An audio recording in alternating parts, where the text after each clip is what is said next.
Ayan, so magbibigay tayo ng idea dun mga idol sa paglagay nitong clutch plate, no?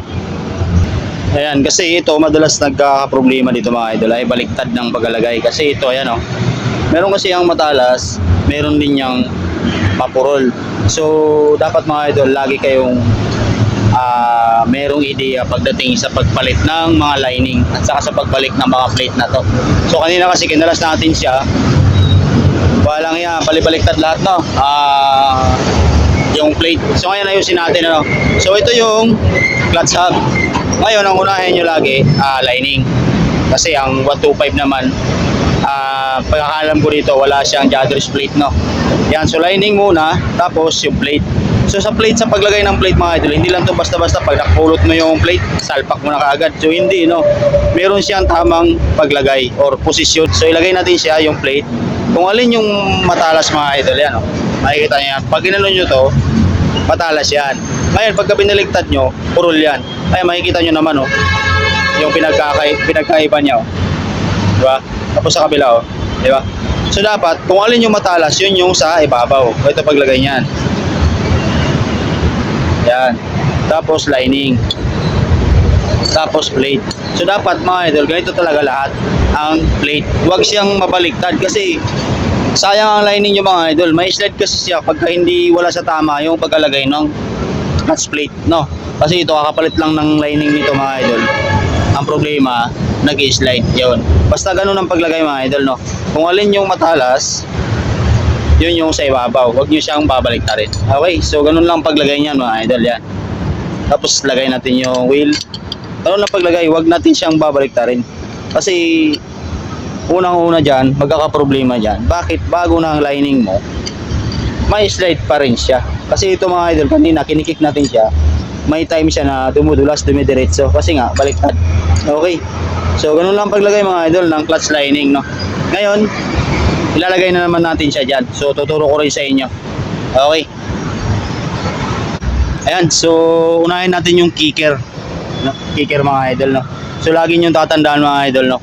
Ako pa ulit-ulit na tayo dito mga idol kasi marami pa rin nagkakamali dito, ano? So dapat tandaan nyo palagi yung mga ganitong mga ilalagay. So unang-una sa kicker, meron siyang washer sa likod, meron din siyang washer dito. Okay, so isalagay natin siya. Sa paglagay naman ito, kailangan itong nakabalagpag na to, ayan. Stopper kasi yan, dapat naka dito siya. Huwag nyo siyang ilalagay na naka dito, ah. Sobrang stress na yon. Ikot nun, ang layo ng ikot. Maaari kasi maputol yung spring, no? So yan, sa paglagay ganito lang. Ayan, salpak nyo siya pa ganyan. Huwag nyo muna siya pakagatin sa gear. Tapos ikutin nyo lang siya. Shoot nyo lang muna dito. Ayan. Yan, shoot na, di ba? Tapos bitawan nyo. Kailangan dyan mga idol, sasabit yung stopper doon sa loob. Ayan, o, meron yung stopper doon. Okay, so tulak nyo ng konti. Okay na yan. Ngayon sa paglagay naman ng clutch housing, clutch housing yan, no? Clutch hub, pare-pareho lang naman ito eh. Ulit na lang tayo dito kasi nagbibigay tayo palagi ng idea mga idol kasi nga maraming nakakasira nito mga idol. So kawawa yung mayari, ano? So una, baka magkamali kayo, yan, makapal na washer yan.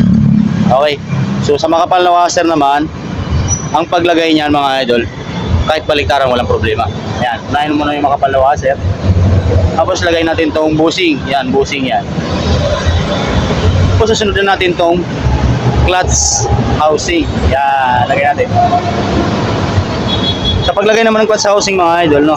Pag hindi siya shoot, kagaya niyan, ikutin nyo lang kung dito yung 12 pump gear niya, yan. Salpak niya. Yan, tapos na, di ba? Tapos lagay nyo itong susunod na, paras na sila kalaki pero mas manipis. Dapat dito yan. Ulit-ulit tayo kasi marami pa rin nagkakamali nito. Okay, tapos lagay na natin itong clutch lining, clutch hub, clutch wheel. So paglagay nito mga idol, diretso lang, no?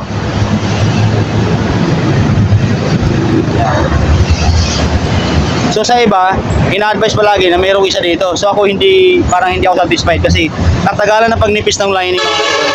Pagka pinigaan nyo siya, babangga na dito, hindi siya yung piga na na sulit ng piga nyo. Kaya ang ginagawa ko, dinidiretso ko siya pa ganun. Pwede pa rin naman, pero mas maganda pag ganito lahat.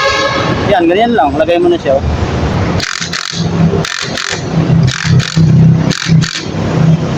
Yan, tapos sunod natin yung castle nut.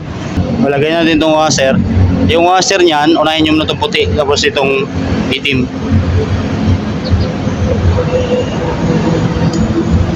Tapos itong castle naman mga idol, pabaliktad kasi to. Yung ikot nito, yung higpit pakaliwa.